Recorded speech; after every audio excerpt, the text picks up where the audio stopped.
Hey everyone, welcome back to my channel, Just Somebody's Opinion, and we continue to reconstruct my destroyed recordings because all of my recordings for some reason have had the worst of luck and they weren't able to fully record whatever I've been talking to on the camera. So this will be my second time recording this video for episode 3. For all 3 episodes actually, I've recorded it twice. I hope this doesn't become a habit, and I hope that I'm able to do things in one pass and upload as quick as I can. Anyway, so we're gonna get into episode 3, and I realized that I am really shitty at giving non-spoiler reviews. Why? Because I, for myself, hate spoilers. I hate spoilers so much. Sometimes I don't even read the back of the book so that I'm not spoiled. So I'm a super spoiler averse person. And so when I make my non-spoiler reviews, because I'm so sensitive that way, I end up saying nothing at all. I don't want to say who are the characters that you're gonna see in the episode. I'm not saying anything about the plot. So basically, my non-spoiler reviews are literally nothing. And so I'm gonna stop doing that and we're gonna just dive into my spoiler review. That being said, we are in episode 3, and so spoilers from episode 1 to 3. If you're watching this right now, I hope you've watched episode 1 to 3. On the book end, I don't think I'm gonna get into major spoilers past book 1. So, having said that, let's get right into it. So we start with the previously on, and again, chills because it's a previously on. But the good thing about this previously on is the fact that it is really building up the stakes, and you're really feeling the epicness of everything, like Moraine getting stabbed, and Nynaeve getting pulled away, and Baron killing his wife. And all of these character moments, you see these small snippets. It's just building up everything for me, and I love this previously on. And then it ends with Nynaeve Badass-Motherf Almeida. She's the best. And then the starting scene is Nynaeve being dragged by the braid by this Trolloc. And maybe I haven't been on social media so much, but is anyone talking about the calves of this Trolloc? Because look at those calves. Anyway, so I'm gonna ignore the question of why Nynaeve was dragged all the way out here when everyone else was just killed. And then we see and then we see the big Trolloc killing the little Trolloc, and that was Nynaeve's chance to run away. I'm still wondering why she was dragged in the first place. Maybe because the Trollocs think that she's the dragon? But if they think that she's the dragon, then why do they attempt to kill her later?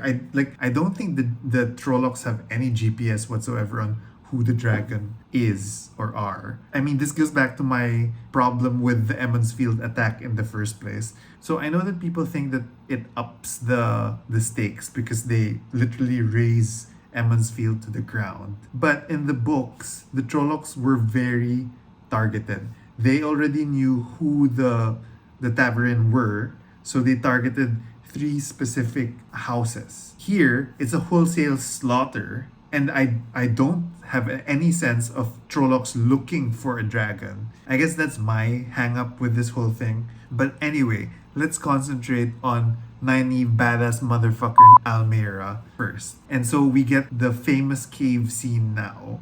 And even if I knew what was gonna happen in the cave scene, it was different because now there was also music that was coming with it. And so the Trolloc starts stabbing at the water, which means he doesn't think that that's the Dragon Reborn because he's stabbing the water, right? He's trying to kill this person.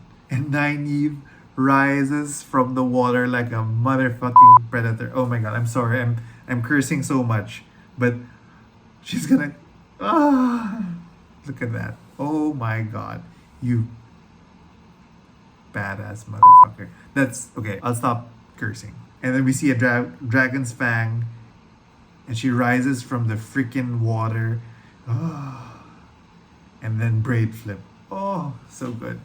So good. And then we get to the beautiful, beautiful opening scene, which I so love.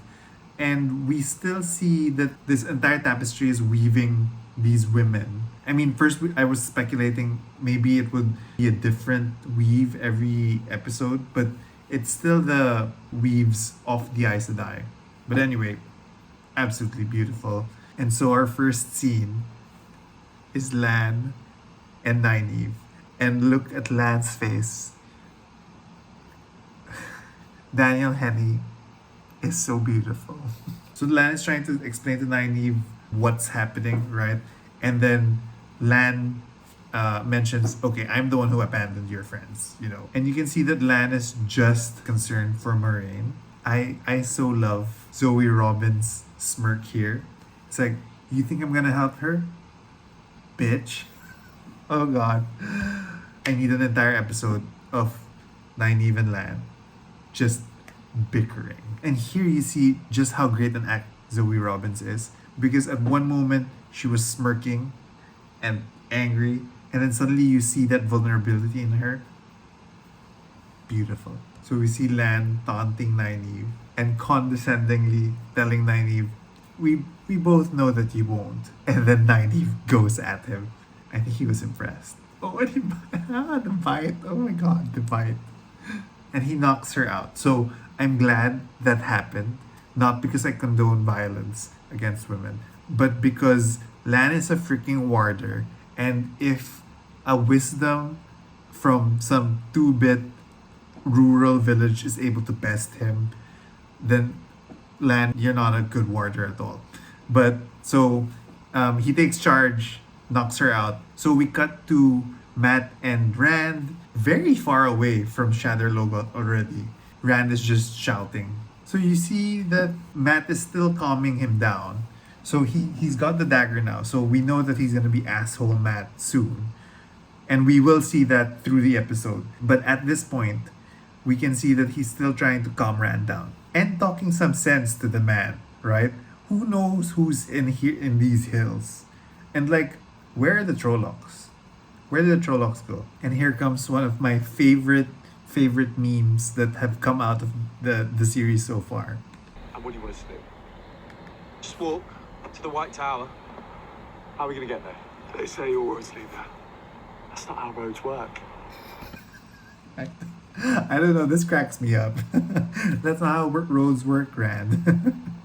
So we get to Perrin and Egwene, who, if you remember, had jumped into the water in these thick Two Rivers woolens. And so they're drenched and it's cold and they're just freezing.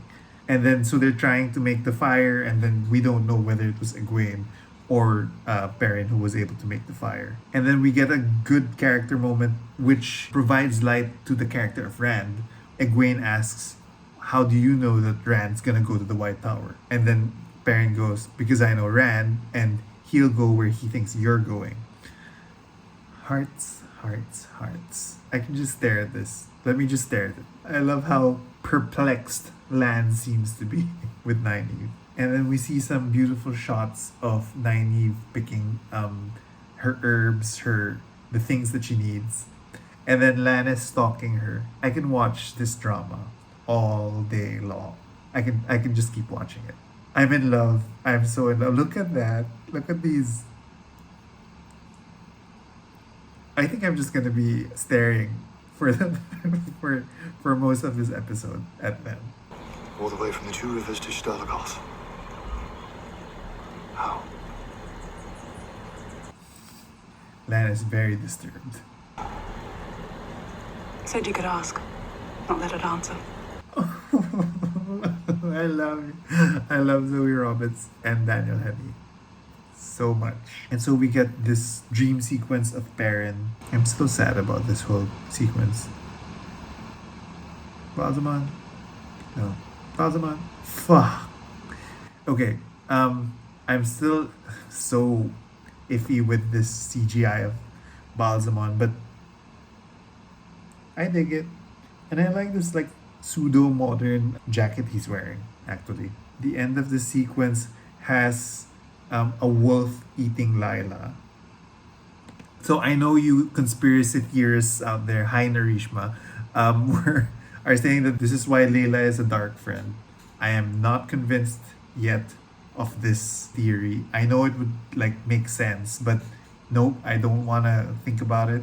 I think this is Baalzamon, making Perrin doubt his wolfness. Back to Perrin and Egwene running away from the wolves. I didn't notice before that the wolves stopped when they got to the plains. And at first I was thinking, is it a steading? And I thought that there was going to be a steading moment, but not yet. Okay, let's keep going. And we get to Breen Spring. And we get our first glimpse of an Aiel. Wonder why we never had one of these in the Two Rivers. Are we talking about Aiel? Because we've got one. And so we're gonna get our first glimpse of Tom. He saw his whole world breaking. That tortured soul I met. So I haven't really been looking at social media regarding episode 3. But is this in the point of view of Ishamael? Like, is it Ishamael talking about having met Luke Theron? Donation for the Gleeman? Too depressed for charity, I'm afraid. But if you two think you can do better, go on then. Tom is so sexy. Everyone is so sexy. So Tom teaches Matt an expensive lesson. Donation for the Gleeman. Okay, and then cut back to Egwene and Perrin. I kept thinking that we'd meet Elias, but no. And we see that the wolves have been like guiding them, not chasing after them anymore. And we find that they were led to these tracks, which we'll find out later to be the Tuataan. But first I was thinking, I was thinking that it was gonna be Alana and friends, but no, it was the Tuataan. There were so many good memes in this episode. And we can see that Matt is becoming really, really dark and sullen and angry, which is uncharacteristic of him. Rand's starting to notice. And Matt's becoming this angry asshole. And good thing that Rand is being less reactive now, because we've been seeing angry Rand. And then Matt was the calm stabilizer. And now we're seeing, I guess, an opposite of that. We get a good character moment between Perrin and Egwene about Layla, and there's a hug that you can see that is reverberating in Perrin's soul. Gentle giant Perrin. And then we meet the Tuathaan for the first time. I am still iffy about the not so colorful Tuathaan. And then we get to another departure from the books, which is that they aren't aware of the Tinkers. And Aram goes out of his way to like tell them about the stereotypes. Oh, it makes me hungry just looking at this. I want some pita bread. So we get to Rand chopping some wood. So Dana offers a room for the night. On this, we'll give you plenty of privacy. And you can be as loud as you want, and no one will hear a thing. Nothing like a bit of slap and tickle to sort out relationship woes. Matt and I, we're not We'll keep a gob shut. together. You sure? Well, things seem pretty tense for friends. Yeah, if I wanted a man, I could do better. I love this. I love this exchange. I love everything about this episode. And then we get this beautiful moment with Tom and Matt, which I was not expecting. And there are so many things about Tom's character that is shown here. And number one, we see that he is very observant, and he noticed right away that Matt is from the Two Rivers. Secondly, he's cutting the man down because he wants to bury him. So he's a man of honor. And again, you see that Tom has a penchant for knowing where people are from. So great foreshadowing, because we first talk about the hair of the Aiel. Actually, two things that we see from Tom's explanation, which are the Aiel have red hair. So, yay, we're sticking with the books. And they have veils.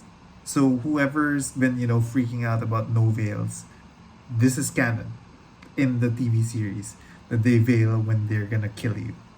So if you're wondering about the veil in the blood snow scene, I guess we'll have to wait and see.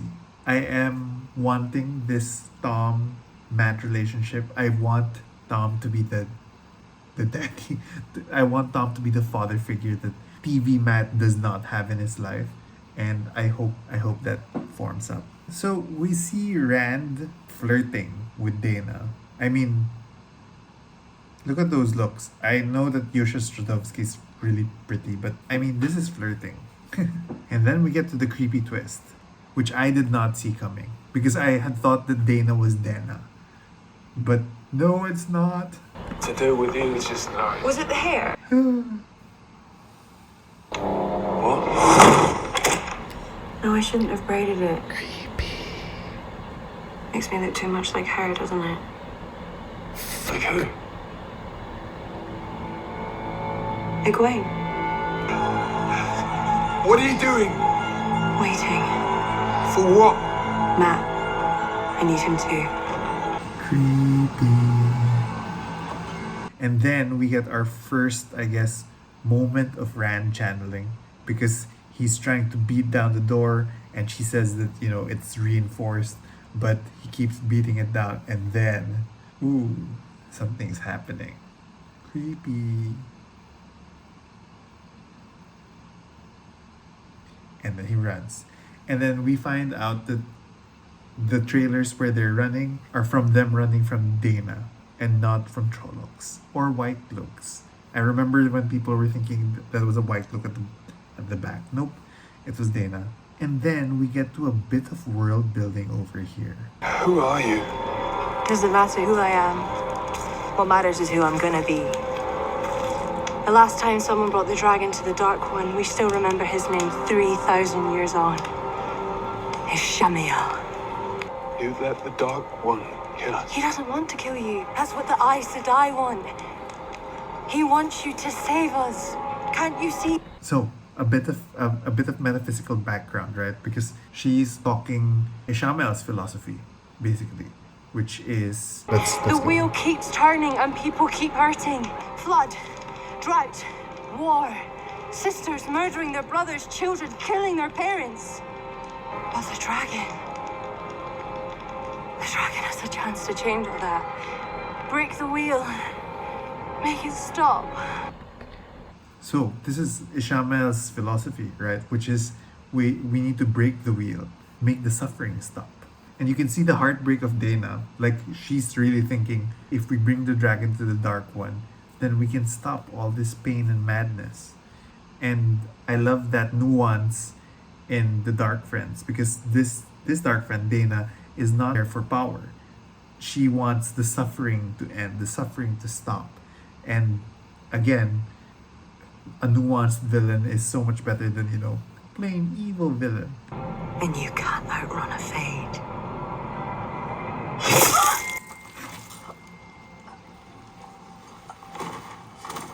I knew that was gonna happen, but I'm still shocked. She's a Dark Friend boy. Sworn body and soul to the Dark. This is the first time we heard of the term Dark Friend, and so Tom explains to the audience what a Dark Friend is, and he says we need to leave right now. And this is how the three of them get together. And then we get this stylized blood from Dana that's gonna turn into the mountain range from the trailers. And we end this episode with a meeting with the Aes Sedai. We captured a man calling himself the Dragon Reborn.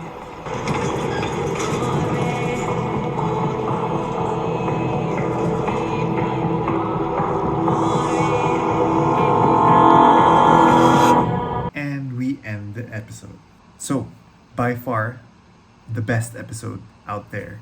Not just because of Nynaeve and Lan, or Nynaeve motherfucking badass Almira. We get a lot of character development. We get a lot of character development with Lan and Nynaeve. We get a lot of character development with Rand and Matt and Tom. We see that Matt is becoming Dagger Matt already, and I'm so sad already that we're gonna see asshole Matt soon. And we see that now Rand is the one who's gonna try to take care of Matt. But I love the dynamic that Tom is giving, and I'm so excited to see more of that dynamic next. And I hope that we get to see Tom training the boys. I really hope we see that. And I love the world building with Dana.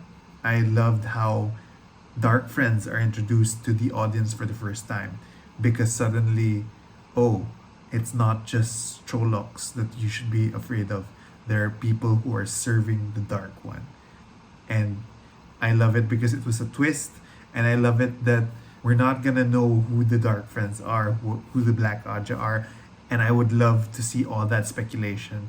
It is like theory land all over again, and I'm just living for that. I would love to give this episode a 10 out of 10 because I loved every moment of it. My only like small gripe was the question of why the Trolloc pulled Nynaeve away from everyone and didn't kill her right away. That was my only small gripe. Other than that, I felt like this was the perfect episode, and I hope we continue to have this type of quality. But other than that, I loved it. I loved it. It was a rough episode 1. It's starting to get its stride at episode 2. Episode 3 was a good mix of character, plot, and I'm just so excited to see the next episode, which is coming this Friday for me. So yeah, that's what I thought about episode 3. What did you guys think? Let me know, comment down below. Let's have a conversation. If you liked listening to me talk about things, please like and subscribe. It really helps the channel.